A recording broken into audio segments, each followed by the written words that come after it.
Ladies and gentlemen, get ready for an electrifying experience. Today, I have a true force of nature joining us on the podcast, Blessed with Bray. She is the embodiment of empowerment and resilience, known for her groundbreaking movement, Warrior Women. But she's not just stopping there, folks. She is here to inspire you to conquer your fears, embrace your inner warrior, and own your shit. She is the ultimate hype woman MC extraordinaire. So get ready to dance, to wiggle to your heart's desire. And please join me in providing a warm welcome for Miss Danielle Gertner. How goes by? That was fun, right? That was fun, right? That was a great intro. I get to take you with me everywhere for that level of hype. Hey, we need to hype our people up, right? That's what it's about. It's not the only thing it's about, but it's a big part of it. It's a big part of it. We need to hype our people up. If your friends don't hype you up like that, find new friends and come and find Bray. Yeah. I think you do a great job of doing this as well. I actually brought you up in a podcast with Matt Troy recently of how we do this for each other at some capacity, and just like the random text, even if people are doing good and from the outside that looks like they're doing good, there's always some things under the sheets that you don't know. So it's to be able to hype your people up and just remind them that you do see them and we're doing our thing, being leaders at different capacities and owning our shit in different capacities, but we have our struggles because we are human. Mm-hmm. And I just want to take a moment to honor you because I consider you, and I told you this since the day I met you, for every woman that comes to Austin, that they need to connect with Danielle Gertner because she's not messing around and she's just a great leader to absorb, to consume some of her energy that can allow other women to feel more confident within themselves and own their own shit. So I just want to the intro was great, but I just want a quick little round of applause on top of that. I really appreciate that a lot, Bray. And I feel the same about you. I'm super excited to be here and own our shit together. Yeah, we're going to get into it, but I like starting with just a warm-up question. I know a lot of us, what I like about podcasts is very therapeutic and we're here in the moment. It's like really flowing and connecting with each other. And I think presence is super important, but it's also important to be excited about our future and have gratitude for our past. So the first two questions I've been asking everyone is first, in the last 6 months, what is something that you just like, what is the first thing that comes up that you're just very proud of yourself for? And then the next 6 months, what are you most excited about? And these are the warm-up questions. Questions. We got different. I'm just waiting for the other questions. So these are warm-up questions. I like it. The last 6 months, what I'm really proud of myself for is not losing the essence of who I am through a lot of change, keeping my heart close, keeping that connection to my heart, to my soul, even while there felt like there were tornadoes spinning all around me and a lot of shifts. I'm really proud of the girl who chose to come back to herself and remember who she was through the chaos. So really proud of that. And what I'm really excited about in the next 6 months, I'm on the precipice of something. I don't know what, but I know there is a rhyme and a reason for a lot of the shit that I've been going through over what seems like the last 2 years since my brother passed away, which I know we're going to dive into a lot today. I'm excited to see what this precipice is. I can feel it, but I can't quite understand it yet. And it can sometimes be a really uncomfortable place to be where you feel this massive change coming, but you can't quite put your finger on what it is or what it's going to look like. And I'm proud and excited to feel the fear, but not be scared by the fear, to be excited by it and open myself to whatever comes, because I know I wrote in my gratitude journal this morning, my affirmation of the day is I've got me always. So I'm excited for all that and to be here with you. Yeah. I love that. I love that. I want to share a story real quick before my second question. I was on a mushroom journey recently with Yash on my birthday, and we walked a Ladybird Trail. We took a good amount, and I just need to stay on the trail. I'll be safe and make it to Barton Springs. But for a portion of it, it was very intense. It was very body heavy. I was not able to use words. And the first words I chose to use, and as my body was going through this experience, was the war inside. Mm. I kept using that phrase. It was like an echo in my freaking soul, the war inside, the war inside. And then recently I had a conversation around this with a lot of different people, but even with Dom. And as he just landed, Dom, our buddy Assemble, shout out Dom. And he had just read Man's Search for Meaning, which is a very powerful book. And it's a level of just, we all have this internal conflict. This is obviously a different context in terms of World War II and just the Holocaust and just human beings going through these insane amounts of just trauma and tragedy and able to keep that human peace inside them. And the reason I share this because I want to offer perspective because I mentioned in the beginning as hyping people up, and there's this illusion that gets created in the world that we live in terms of social media. And I think you do a good job of showing all sides of you and the struggle that you go through. So I applaud you for having the courage and the vulnerability to do that. But I think a lot of people still develop this illusion is like if you're winning, then everything's good because you're having the success, because you're hustling, because you got a lot of people that believe in you and follow you, that everything is smooth sailing. And I would just like to my first question is to for you in your own journey, like what is that current war inside? Do you connect with that phrase and what does that mean for you? Yeah, that's yes and no. Do I connect to that phrase? Do make it reminds me. I remember, I think it was January of 2019. I was in Mexico on a retreat and I was having a really hard time. And I was journaling about this was going to be the year that I was going to kill my ego and my ego was going to die. And I was no longer going to allow my ego to run my life. And really, what I learned throughout that year was my ego is nothing to kill. My ego does not need to die. It needs to be understood because it's misunderstood. And that was a really powerful shift for me. And how it relates to what you just shared of this war inside. Yes, there are definitely different voices and different parts of me that are simultaneously talking and maybe fighting for attention. But I also recognize that we could perpetuate this idea of a war, and in perpetuating that idea, I can sometimes create even more tension. And so I'm going to choose to answer this question as I'm going to put my sword down, if you will, Yeah, put it down. because I'm not fighting a part of myself. I will share the things that have been challenging for me and have really caused me to face myself and meet myself, even when it's been really hard. And I would say that right now, because you've caught me in a really interesting week, is learning to celebrate my anger. A lot of changes happened for me this week, and I know you know what a lot of them are, and it's not relevant to the podcast, but a lot of anger presented itself that I didn't realize was sitting within me. And originally, I got into a blow up fight with somebody I really care about, and I'm not proud of the version who showed up. And it was really hard in the beginning of the week to give myself that love and compassion. And I noticed myself really apologizing for my anger. I'm so sorry I was so angry. I'm so sorry I was so angry. And as I sat with myself through the week, and then I did a float Wednesday night, which floating deprivation tank floats for me are that's my time I have to face my shit. There is no social media to distract me. There's no music to distract me. It's just me against me. And in that float, I realized I don't need to apologize for my anger. My anger, it was necessary, came out because it needed to be seen. It was obviously was a little neglected and she was like, "Bitch, look at me." Yeah, yeah. And I recognize I'm not sorry that I was angry. I'm sorry that I didn't manage that anger differently and handle that anger differently and communicate that anger differently. That's what I feel sorry for. So I would say that's the war, if you will, Yeah. is the me putting down the sword, even though we're taught to put up the sword and to put on the armor and to defend ourselves oftentimes against ourselves, against the part of ourselves that we haven't been taught to love. We haven't been taught to accept. And the biggest battle I won this week, I can feel the emotion rising within me. The biggest battle I accomplished and won this week was not picking up my sword towards that part of myself. Instead, I put it down and I opened my arms and I welcomed her in. And it was fucking hard. Damn, that hits. That wow.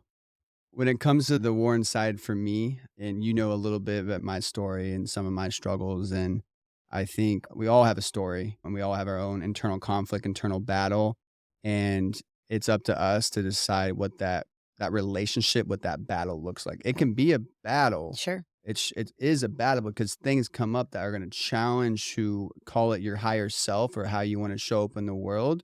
But if you come at it with shame and judgment, then we're losing. To me, that's a losing battle versus opening your arms, opening your heart, and coming at it with love, understanding that is a part of you.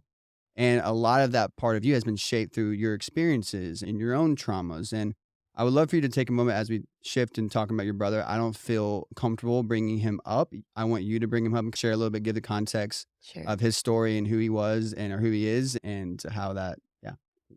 Yeah, yeah, just I mentioned it earlier, and I know that this was really the purpose of what we wanted to talk about today, and I'm really grateful for the opportunity and the platform to do it because I think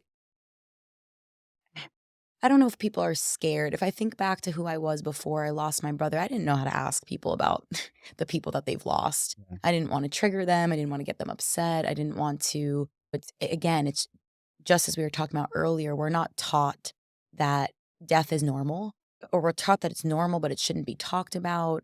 And it becomes this very like woo woo, uncharted territory. When in reality, and I've told a lot of my friends this, I love to talk about my brother. Yes, I get emotional. Yes, I'll get sad. I might cry. It might be uncomfortable for the person who's listening, but don't not ask me about him because I'm going to cry. I'm going to cry because I love him. I'm going to cry because I miss him and because I'm a human. And when you lose somebody so close to you like that and so suddenly, the way I did and my family did, my emotions, just like my anger, are nothing that I'm ashamed of. Yeah. Nothing I'm ashamed of. So please ask me. And yeah, I think one of the greatest things people can do is just ask for consent of, hey, I would love to learn more about this person who was such an important part of your life. And I wouldn't be who I am if it wasn't for my brother. So I brought a picture of him. This is my older brother, Zachary Scott Gertner. And I brought a little bit of his ashes and something that he wrote in one of his last journal entries to himself. And he signed it, stay strong, stay humble, stay emotional, but most importantly, stay you.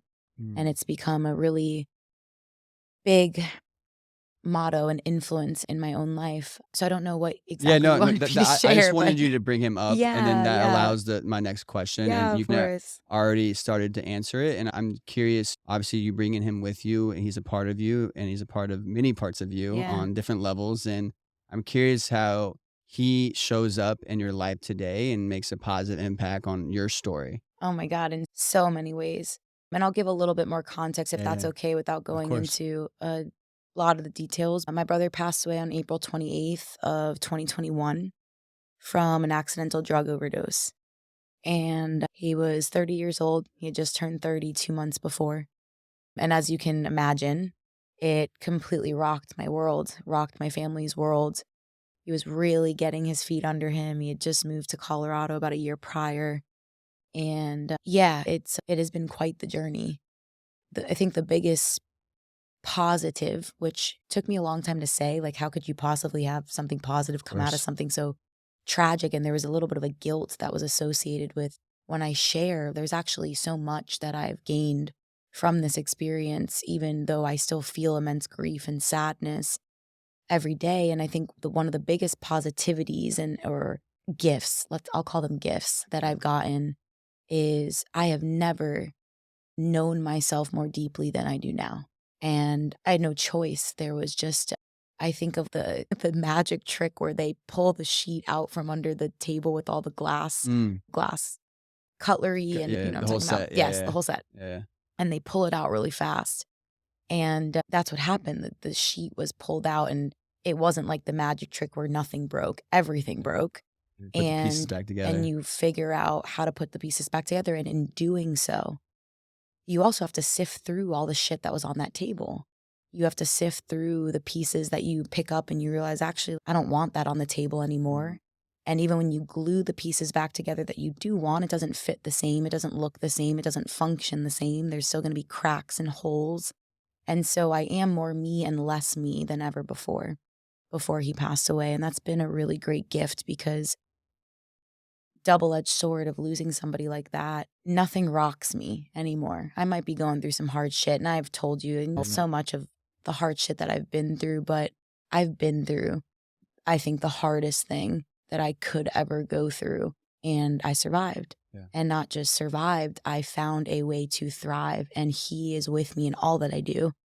What do you, Yeah, real quick, what do you please. find within I'll talk forever if you don't no, pause me for at some sure. point. That's my job as a host is to help. You're doing great. Thank you so much for sharing that. And you brought up, I really like the analogy of the magic carpet or magic rug getting pulled out and you mentioning new like pieces, like some of those pieces don't actually fit anymore. What do you feel? And I think one of those is your ability to face challenges. Like you've been through the worst of it. So now you can face like anything that comes your way. And I've seen it and other people have seen it. What do you feel are some other things that some new pieces that have been built inside you that show up in your day to day now, outside of that one example? Yeah, that's a great one. I think one of the biggest pieces that I chose to not put back on my table for damn sure was people pleasing. I realized how much I was living in certain ways and putting on these certain facades and masks and faces for the people around me to keep them at bay and them at peace. And it was poisoning me inside. And that was one of the biggest pieces when he was gone. He was here one day, he was gone the next day. And when you are hit with that, you realize like, shit, I don't have time for this. I don't have Yeah. time to please other people. I don't know how long my time is here on this earth in this body of earth suit of mine. And I'm not going to waste a second of it trying to please other people because unfortunately, he was doing a lot of that. That was a big part of his story of something that he really struggled with was his success okay to other people? Was his timeline okay? Did it fit what and we all A lot experience of people this. struggle with So that. many Yeah. people. We all have. And because that's what we're taught. By this age, you should have this, and you graduate college and you should get this secure job and you should make this amount of money and blah, blah, blah, blah, blah. And this is what your life should look like. And he was so trapped in that story. And he really struggled to live his purpose and find his purpose because it was so clouded by these stories. And yeah, one of the pieces for sure was, all right, I'm letting that shit go. And that doesn't mean it doesn't come up, but I'm so aware when that story comes up of, Life is precious. yeah, It evolved how you look at life. oh, completely. It was like I was wearing rose-colored, pink-tinted glasses my whole life, and they were ripped off my face. I had no choice. So that's definitely one of the things, the pieces as I've put back together. The other piece is I am so much more emotional and vulnerable, and I've always considered myself to be a very vulnerable person, not always a very emotional person. I know they usually refer to stoicism more like with men, but I felt like I just was very like stoic and gathered and together. And it wasn't fake, it's just who I was. And I am a lot more emotional. And I love that part of me that is more emotional and is not afraid, whether I'm at a podcast, whether I'm speaking on stage, whether I'm seeing, I will be Keep it emotional real. because emotion is what connects us as humans, as a society, and it is what we are missing as people. We are so afraid to go there because we don't want to be judged. But the crazy fucking thing is that we are all experiencing it. So why not experience it together? Let it go. If my grief triggers you, I know that it's because there is a love, there is a yearning inside of you to meet me where I am at. Maybe you don't know how, but there is a desire to, because my grief is just an expression of my love. And When it's helped you along your healing journey. yeah. And I'm curious, like you answered a little bit there. I'm curious, why do you think it's so impactful to be emotional for people to heal and be vulnerable and let things out? Because there's so many layers there of like when we hold things in and it's weight. It starts weighing us Yep. down when you got these chains and It's a we're trying to break the toxicity. chains. Yeah. And it's eating and talk about the war inside, the Yeah. internal conflict. It's eating our insides and our Yep. soul by not letting those things out. Yeah. And that's exactly it. Why I think it's so important is because I really believe at our very core, we are love. That's it. And this is And my woo-woo side. This is what my soul knows to be true, is that at the root, take my anger that I talked about earlier when I said that's something that I feel I'm being challenged with. What is under anger but love? Yeah. Jealousy, another emotion, feeling that I've danced a lot with is jealousy. What's under jealousy but love? Because really under jealousy is fear. And what is fear? It's love. Yeah. It's just another expression of love. And when we allow ourselves to give and receive love that openly and that freely, we allow life to move through us, I just talked about this today. When we block these emotions, and I know this is easier said than done, y'all. I know it's not easy to look at somebody when you're hurting and share your truest truths and your sadness instead of your anger. But when we do people please, or we do dim our light, or we do block our radical self-expression, think of it as clogging the pipeline that runs through us into life force energy. We clog it. We fucking clog it.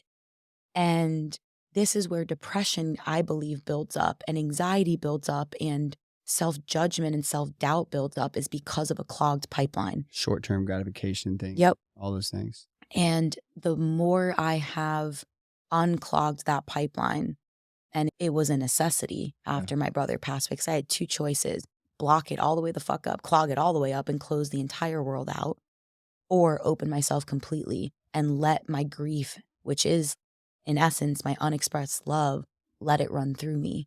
And that is why people heal, when they allow emotions and vulnerability and true connection through, is because it's like a flush. Emotions are meant to just wash through us.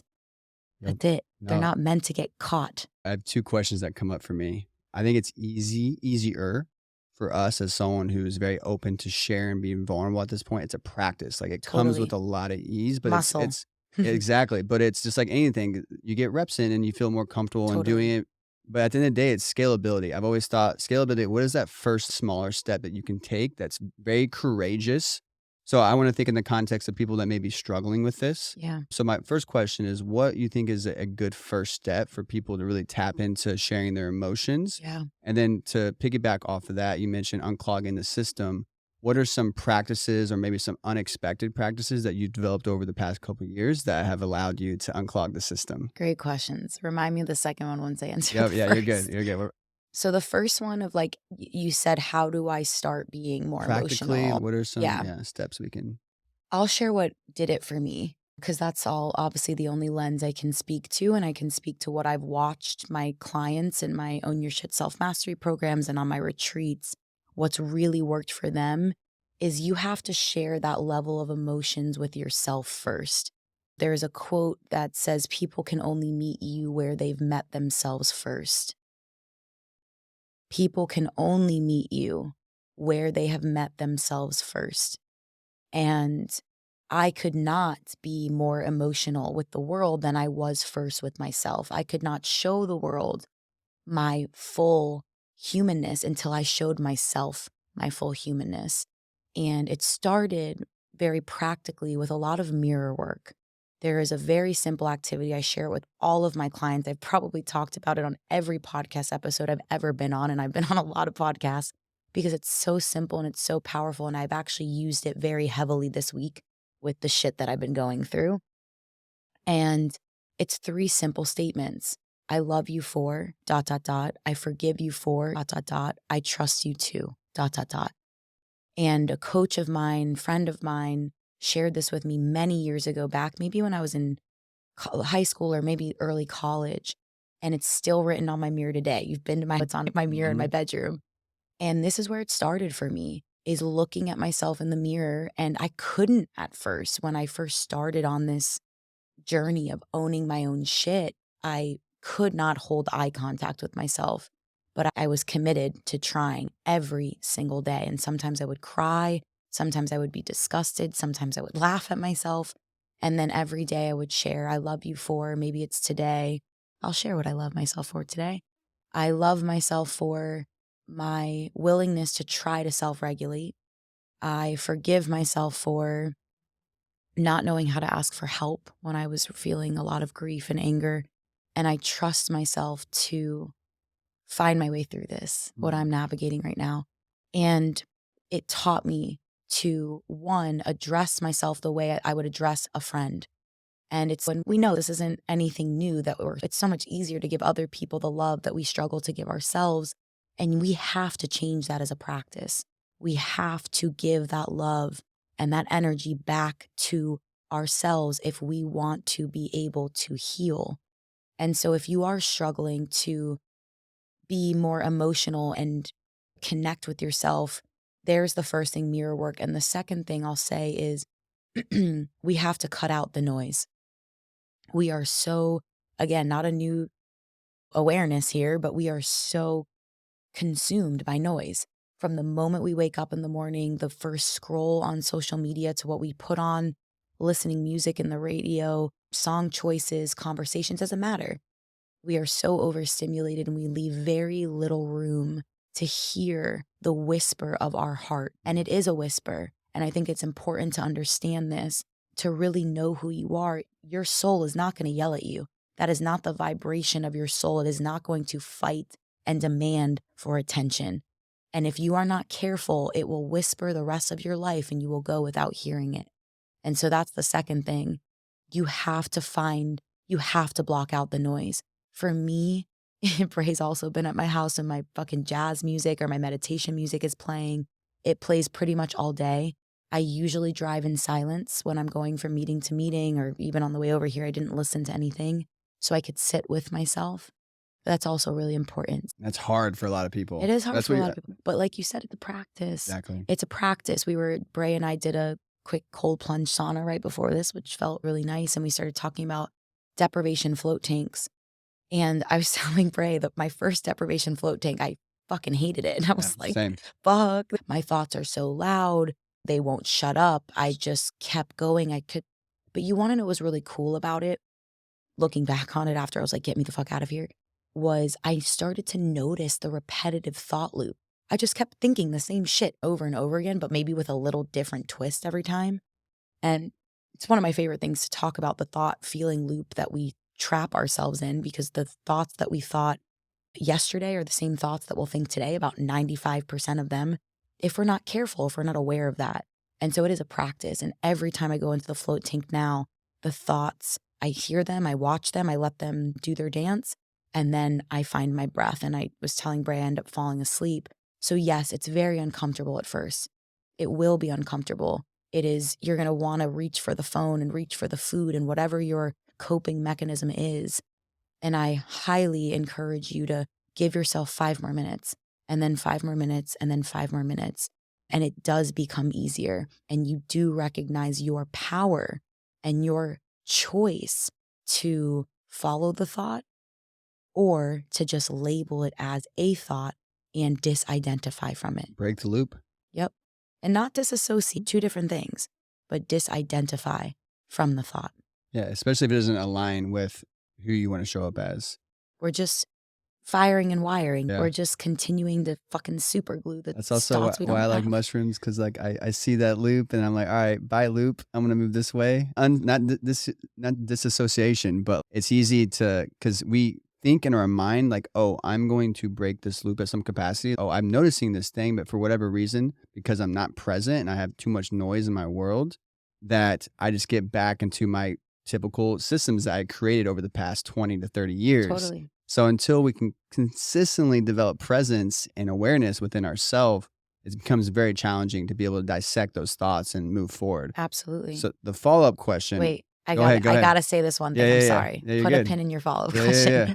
Because this is, we could talk about Go for for an it. entire hour. What you just spoke to brought up Dr. Joe Dispenza's work. He has a book, Breaking the Habit of Being Yourself, and it's one of my favorite books. I teach a lot from it. I study him a lot, and in my own way share his teachings with my language, with my clients. And our thoughts, our character is habitual. And the character, the way we show up in the world, our mood starts with our thoughts. There's that old, I think it's a Chinese proverb, watch your thoughts, they become your mood. Watch your mood, it becomes your temperament. Watch your temperament, it becomes your character. Watch your character, it becomes your destiny. I probably butchered that a little bit, but something along those lines. That one sounded good too. Something along those lines. And Joe Dispenza talks about this a lot too. We have to be aware of the habit of who we are. And if we're not happy with who we are, understanding that it's a habit, if you have that understanding, that is your fucking ticket to change. If it's like biting your nails, I've bitten my nails my whole life. My mom used to paint my nails with that nasty tasting shit. Never worked. But you can make or break, you can build a habit or destroy a habit. There's a science behind it. James Clear, Atomic Habits and The Power of Habit, great book. But recognizing that sole fact that our essence is habitual gives us the freedom and the power to change. And I couldn't think of something more important for somebody to understand. And when you talk about presence and why sometimes it is so challenging to break the habit is, I'll share this metaphor and then you can ask me your second question. Yes, ma'am. Is this metaphor of a meadow. Imagine there's a window right here. If we look out this window right now, there's a meadow. And let's say the grass is like chest high. And there's only one very clear path carved in the meadow, and it leads to a McDonald's.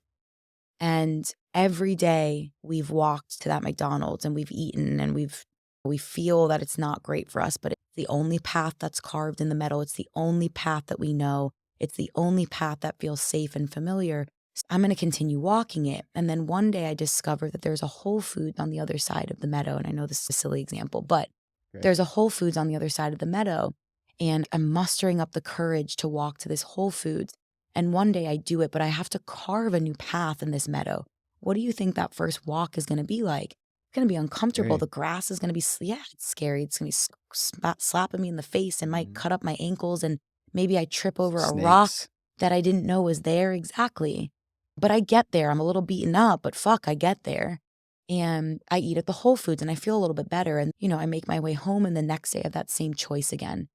And for a while, the path to McDonald's is still going to tempt me. It is the path of least resistance. It's the path of familiarity. It's the path of what I know. And it's going to take a lot of discipline.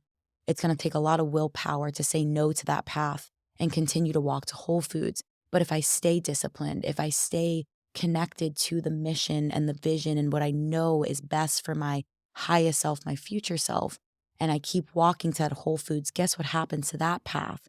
That will become the most distinct path in the meadow. And eventually the grass to McDonald's will grow back. And little by little, I will let go of that as my new habit. And I will form this new habit of walking to Whole Foods. And this is really the understanding of how we fire and wire and build new neural pathways in the brain. I was literally about to say that. I was envisioning neural pathways literally getting paved in the brain, like in my mind, like, oh, it's lit. That's beautiful. Yeah. I love that metaphor. Insert whatever. It doesn't have to be McDonald's, Whole Foods. Yeah, but that just works. That's going to be one of the vertical clips that we share on social media because that was money. Anyways, I want to get to thinking about marketing. I want to get to the follow-up. And people need to hear this. Yes. It's good stuff. It's good stuff. It's that good. The follow-up question, it stemmed from, in context to the healing journey, but it stems from being clogged. And I think, how do I unclog myself? Yeah. And what are some ways that you've unclogged yourself? Obviously being vulnerable and sharing your emotions, wearing them on your sleeve at some capacity. What are some practices that you develop? And maybe what are some unexpected practices that you've come in contact with the past 2 years that have really helped you to heal? Yeah, that's a great question. And I'm going to go a little philosophical and then practical, if that's okay. Philosophically, this is how the Own Your Shit method, my method that I teach in the Own Your Shit self-mastery program, this is how it was born. Because I was answering this exact question. How do I undo what I have done? And to give you guys just a little bit more background on why I started on this journey, it's because I was a chronic people pleaser, if you will. I was really addicted to external validation. If you met me 7 years ago, around when I was graduating college, I was super successful. I was doing a lot of what I do now, teaching boot camps and running my business and running a community in Gainesville, and from the outside looking in, had my shit together. I was fucking doing it. Look at my resume. Check it. But I was so empty inside because none of it was for me. Everything I was doing was for other people. And how did it look? And did other people think I was cool? And I really lost myself in that. And I was so clogged. I was anxious. I was depressed. I was angry. I was unable to express myself. I couldn't answer the question, what is it that you really want? Who is it that you really are? And so this journey, how do I unclog this pipeline?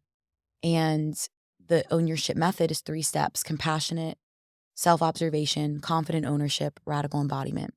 And although these are 3 steps, they are also simultaneously happening at the same time.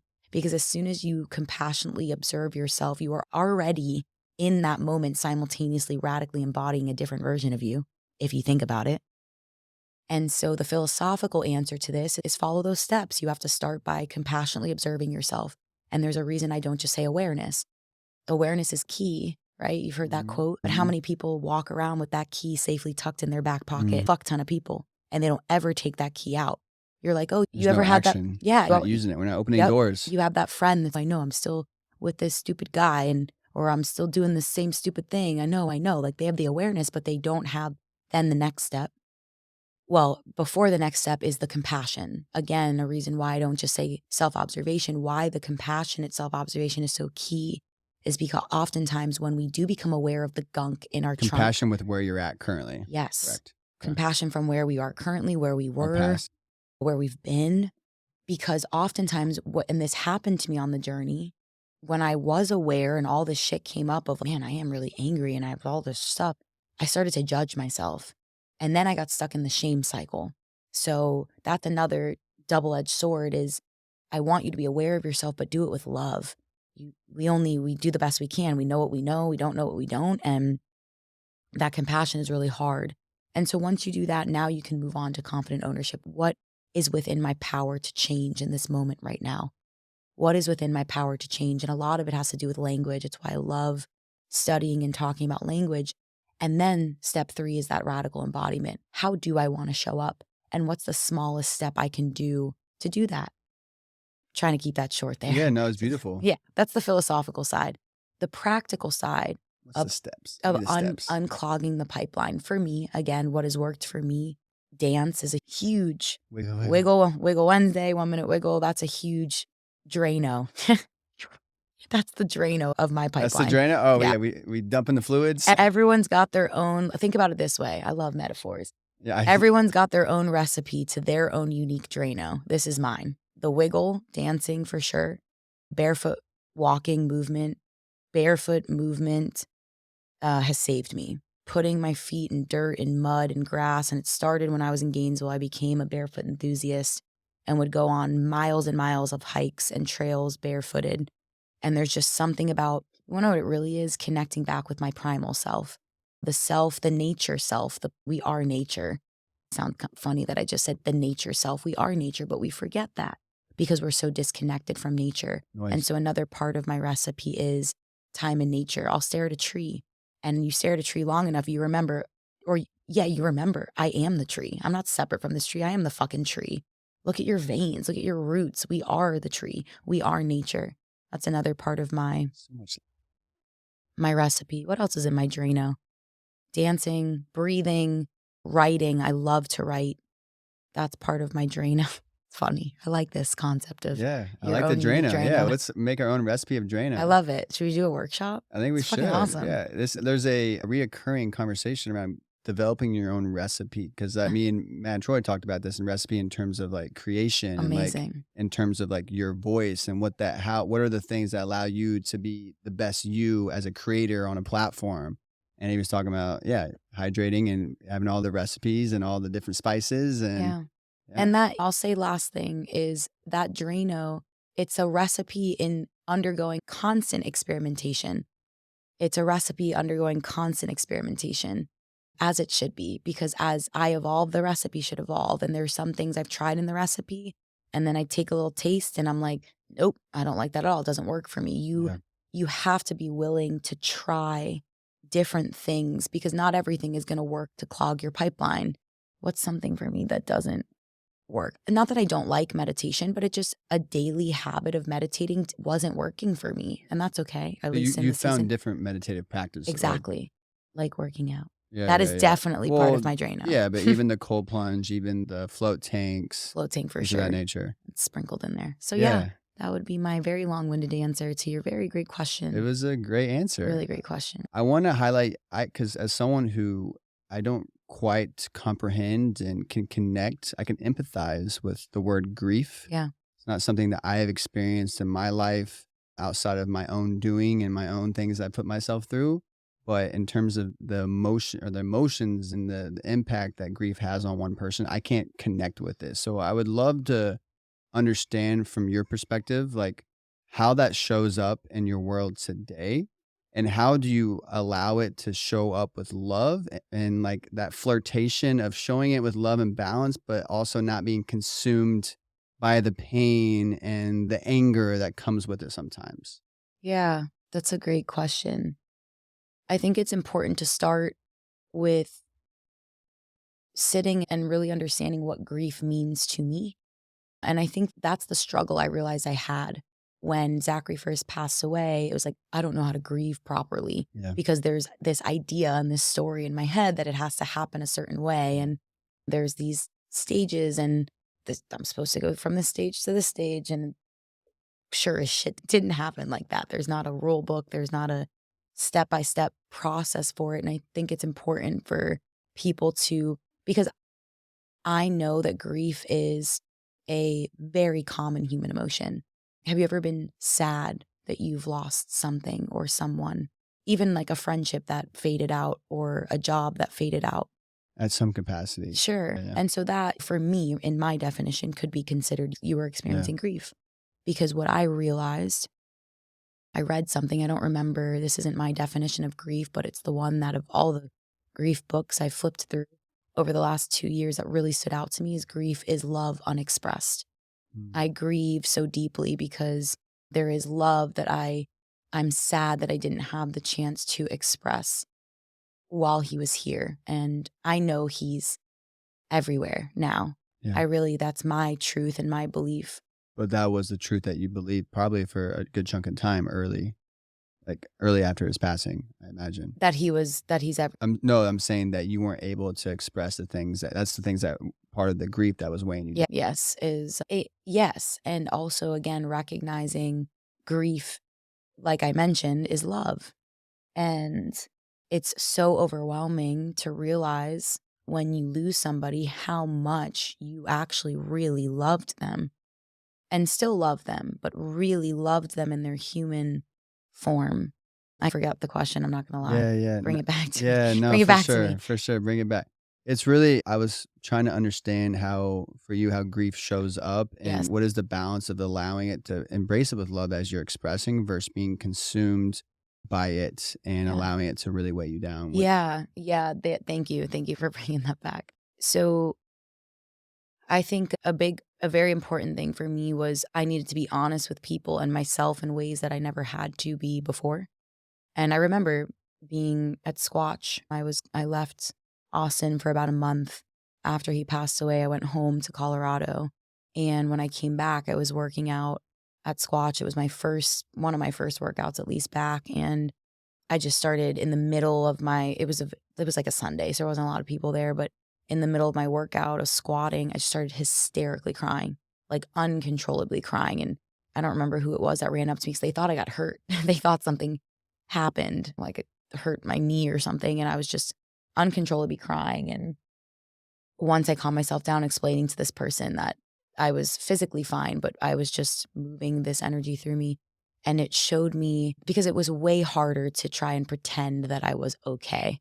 And so I really had to learn to be very honest with people of, I'm not okay today. This is what I need to cancel things, to really give myself the space. I think there is a grace period, and my timeline of grace period could be different than anybody else's timeline of grace period. And only I could know how much time I needed. But I think that's the first things I had to give myself that space. If I was not ready to show up in a certain environment, I needed to be honest with myself and with whoever was involved in that. And without, again, going back to people pleasing, without any guilt, because I'm in fight or flight at this point and I need to take care of myself. And over time, managing the grief emotions have gotten easier because I've maintained a really beautiful relationship with my brother. We talk a lot and we connect a lot, and I'm very grateful that we've continued that relationship in our own way. And it's been very beautiful and a great gift to learn how to weave this grief into my work and make my work even more impactful, even more meaningful, I am more connected to my work than I have ever been before. And I was already very connected to my work before. And so, Well, I imagine real quick, yeah, I think empathy is one of the greatest, call it skill sets for one person to be able to holster within them. It's just a beautiful energy that we put out into the world. And I imagine at some level, like going through this experience, it allows you to have a stronger empathy for people who are struggling, that may not show up as their best self, or may let their anger get the best Yeah. of them, or may all these different things that you've experienced. It's a lot harder. I think anyone can have empathy, but sometimes when we go through our own experiences, it grounds us even more to have that Yeah. perspective and to relate with people. And it makes me think of the quote I shared earlier. People cannot meet you where they have not yet met themselves. And because I have met myself in literally despair, I've never experienced the level of despair that I have felt since losing Zachary. And there were many moments where I was literally crying out for him, yearning for his voice, his presence. And I've never experienced that before. And to be able to meet somebody and to be able to say, and not just say it, but to fully feel it and embody it. I see you so fully right now, and I am with you so fully. And I was in that place. And in this moment, if you don't have the strength or the belief, please borrow some of mine, because I needed to borrow so many people's when this first happened, and sometimes still do. Yeah. And I think it's made me not just a better leader, but a more human leader. It's allowed me to connect with people on so many beautiful different levels. So it shows up every day in ways that I don't expect. And so I don't try to expect it. When it shows up, it's be a child, wake up as a child every day in awe and celebrate the newness. Every day is new. And I get to wake up and see where I'm at and what energy's flowing through me and choose how I'm going to show up in the world that day. And it might look very different than how I showed up yesterday, but that doesn't mean that I can't create from a place of pain. It doesn't mean that I can't connect with people from a place of pain. Yeah. Yeah, I find through my own experience, and I know you can relate to this because you are doing a lot, and it's people who do a lot and expand a lot of energy. There's moments where our nervous system is what I would like to want to connect with, is just taxed. Mm. And when that nervous system is taxed, that's when I find that these, call it negative feedback loops, and probably extreme levels of emotions that don't necessarily support our higher self start to creep in. Mm. And I share this because I know a lot of people go through like the waves of emotions of life, whether they've lost a loved one or not. It's just like we are humans and we have these vortexes of energy coming through us. And in this world that is very noisy and overstimulated, it's easy to get taxed and overworked and overpushed and start feeling like you're weighed down. I just want to remind people like this, the context that you shared from your own experience, these are things that you can put into your life practically to get back to being present and showing compassion. Your three steps. Three phases. I call them phases. Phases. Yeah. There's a phase. It's not just one step. There's a whole phase. It's a whole chapter. But through those phases and through showing up for yourself in that way, you're able to be more grounded and have that grace and that love. And it starts with love. Yeah. You're speaking to a really important idea and concept that I wish more people knew about. It's something I wish I knew about, called the window of tolerance. And this is talked about a lot in trauma and somatic work. And where I've learned this is through my traumatic and trauma and somatic work. This window of tolerance, we have sympathetic and parasympathetic states, and both are beneficial, both can be detrimental. Right? Sympathetic fight or flight is usually what we think about when we think of the negative sides of sympathetic and overactive sympathetic nervous system. But we need an active, right now we're in sympathetic, we're talking, we're communicating. I need my sympathetic nervous system if I'm going to work out and things like that and take myself through the day. And same thing with parasympathetic. Usually people are like, that's the goal, parasympathetic state, rest and digest. But there's also freeze and fawn. Those are part of the parasympathetic states that are not super beneficial. And so if we think about, let me back up, not that they're not beneficial. In the wrong context, they're not beneficial. Sure. If you're in a survival state, then freezing might be beneficial. I think that deserves saying and pointing out. But there is this window of tolerance. And ideally, we float. There's literally a chart. There's a peak of that window and there's a bottom, a base of that window. And ideally, throughout the day, we're floating in between that peak and that valley. And it's when we leave our window of tolerance where we start to get into these trauma response states that are not healthy and that don't benefit us, like an overactive nervous system, maybe in sympathetic, that's thinking about all these negative thoughts and putting us in a negative thought loop. Because you're absolutely right. I do this activity with my clients called the Own Your Shit audit. It's like a temperature check. And it's really simple. It's just a couple different categories: play, finances, work, relationships. And you do a temperature check. How full is this gas tank, if you will? And I've been doing it. I used to do it all the time on myself, and I stopped doing it, which is when you get into some shit, when you stop reflecting on where you are and what gets measured gets managed. And when I do these drop-ins with myself, and I did one this last week of where am I in these different levels of self-care and self-love, and my numbers were really low. And it's no shit.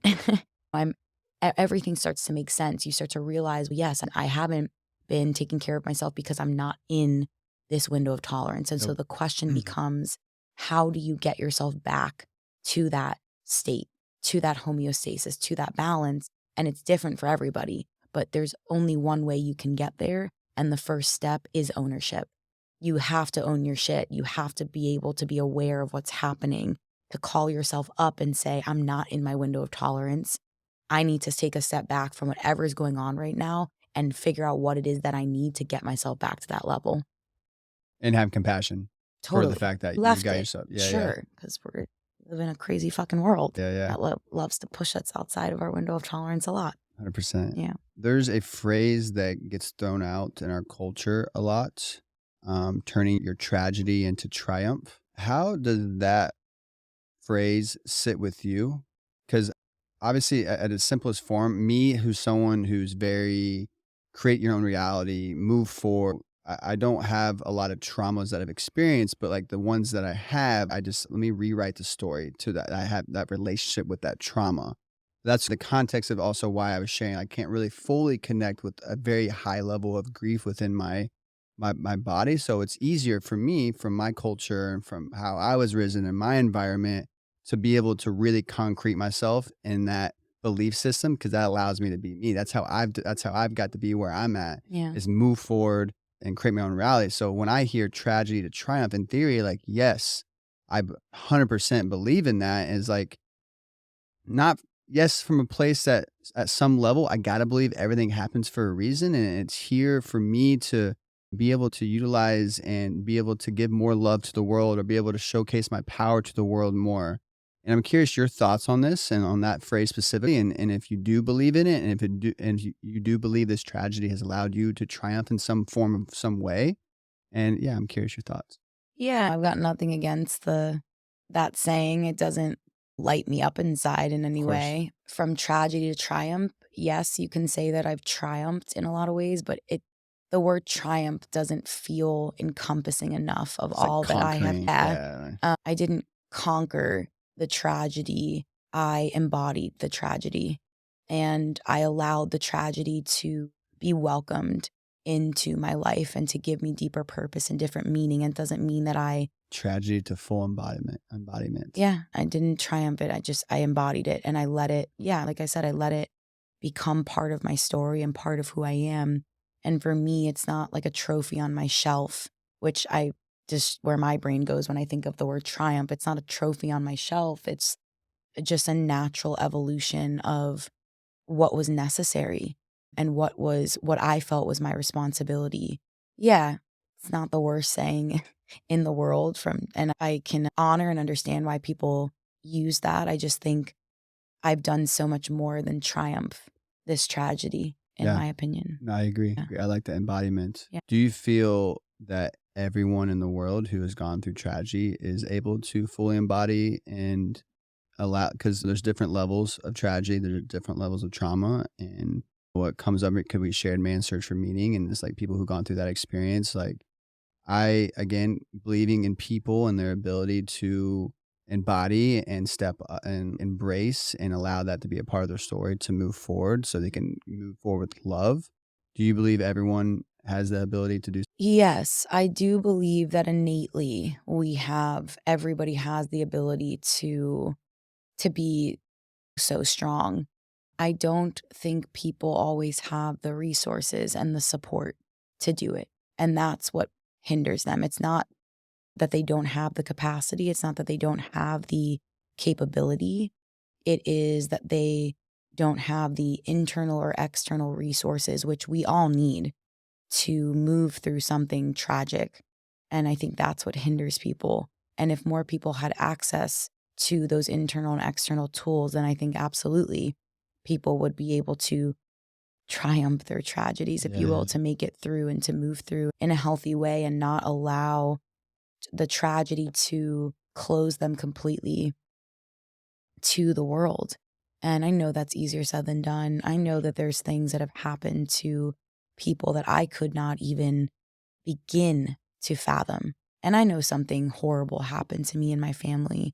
And this isn't to downplay everybody's experience. It's not my tragedy is more tragic than yours. No, everybody's got their own experience and everybody's experience is extremely valid. But yes, I do think we have the capacity. I do think all humans everywhere have the capacity, but I don't think we have the resources. I don't think we have the support, the education to for everybody to do it on their own. Yeah. Yeah. What would you say to maybe people like myself that, as I've expressed, I haven't gone through this tragedy? How can people support better the people who have gone through this tragedy? That's a really nice question. What has felt really supportive for me is when people, I'll share when he first passed away, I was really appreciative when people were just flat out would tell me, I don't know how to support you right now and I don't know what to say, but I'm going to sit right here. And if you think of anything, like I'm right here.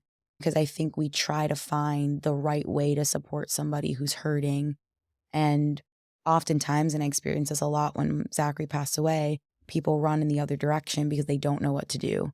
And I would rather you not know what to do and just sit there and be present with me and let me know that my emotions are not too much for you than you not know what to do and freak out about it.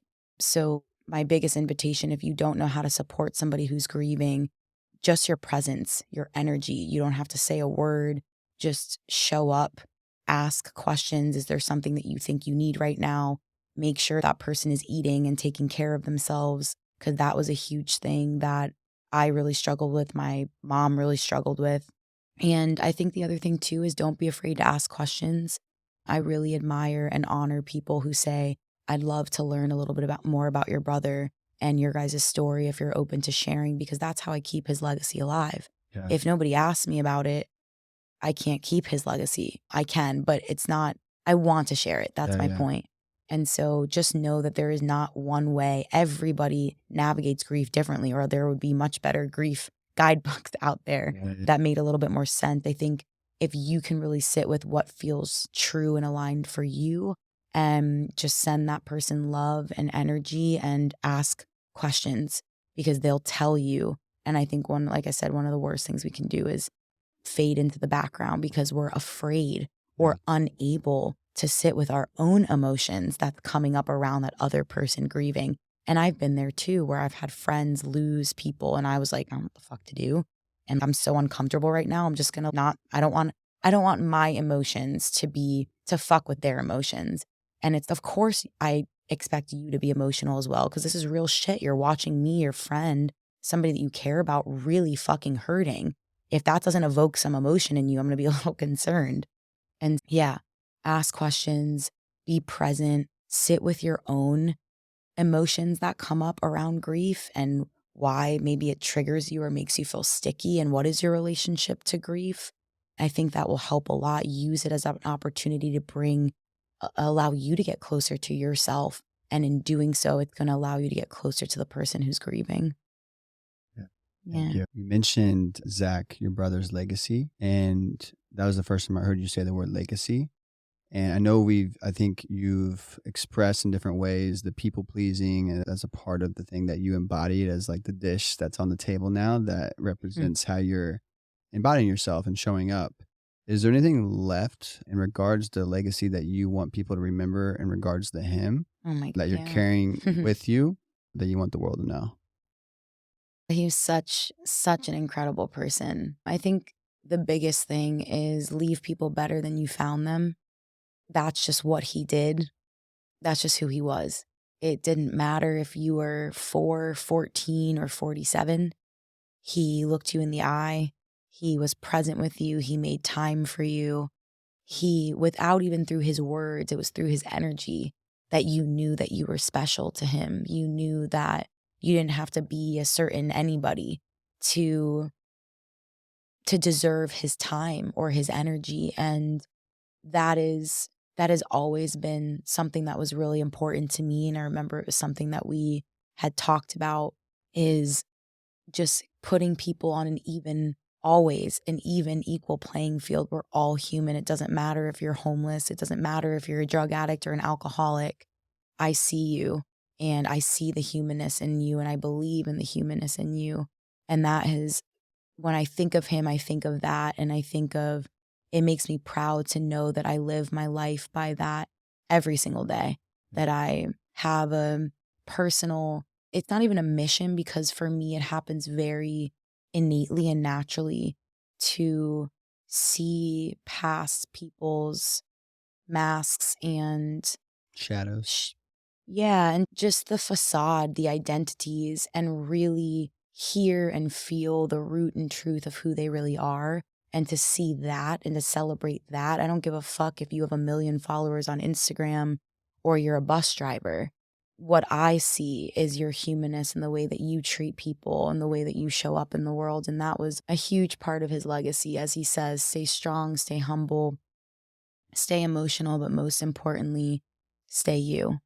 And it's that the way that he saw people for exactly who they were that made people feel so comfortable around him.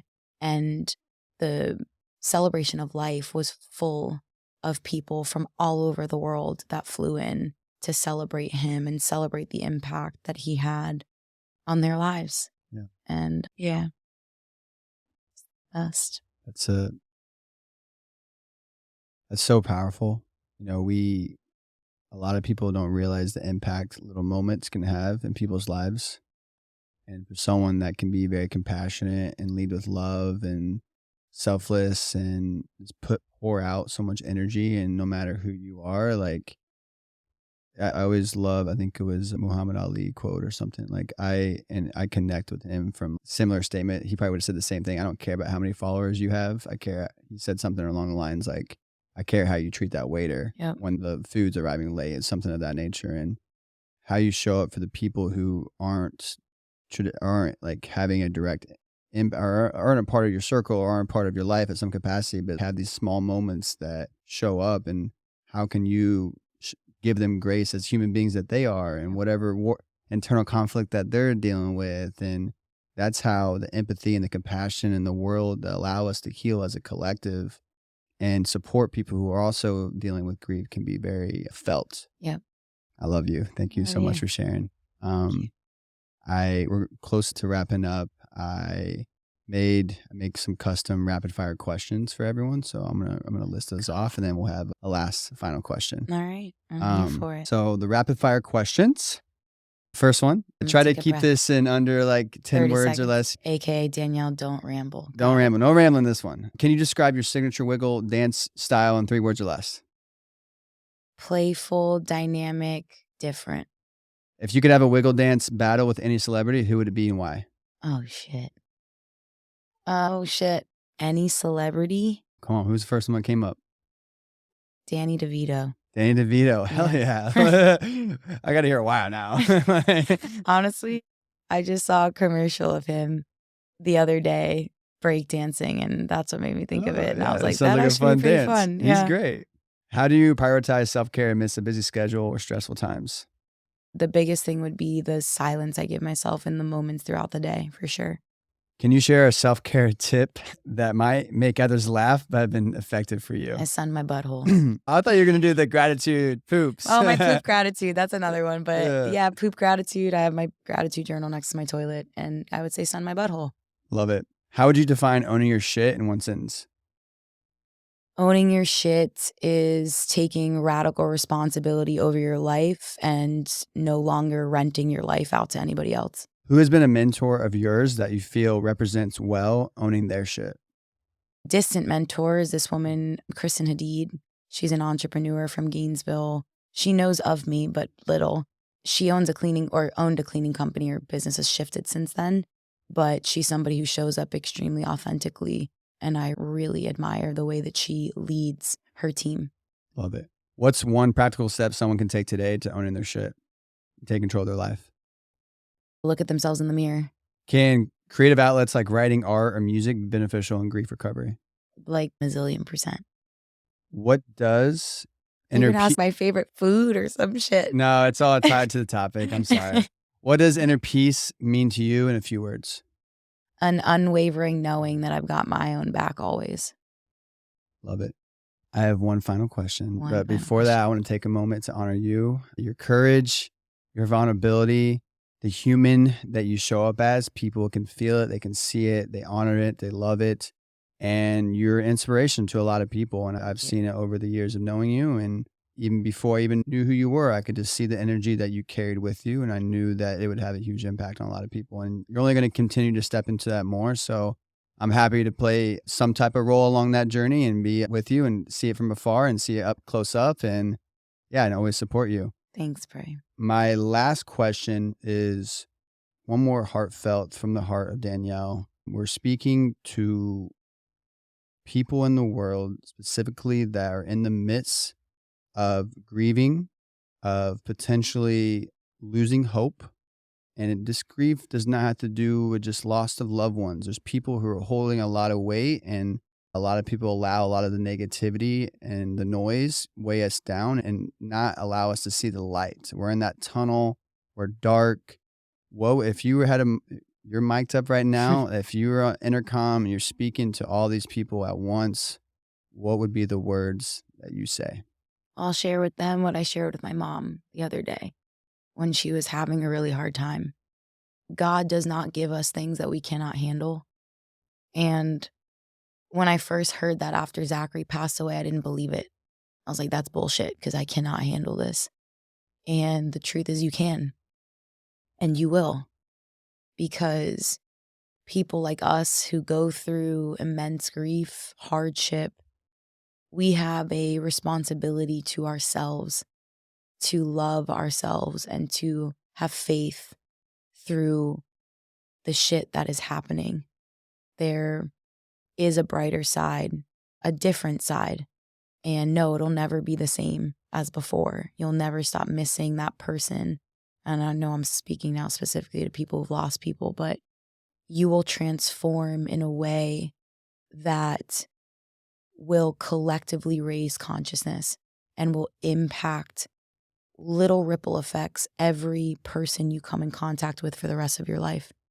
God does not give you anything that you can't handle. And yeah, who you will become on the other side of this, it is your choice. And you have a really beautiful, important choice of whether that is somebody that you allow yourself to open to the world or stay closed. And I hope you choose to stay open. Stay open. Stay open. The light is coming. It is there. It's always there. It's always there. All right. That is the end of this heart-opening and very vulnerable podcast.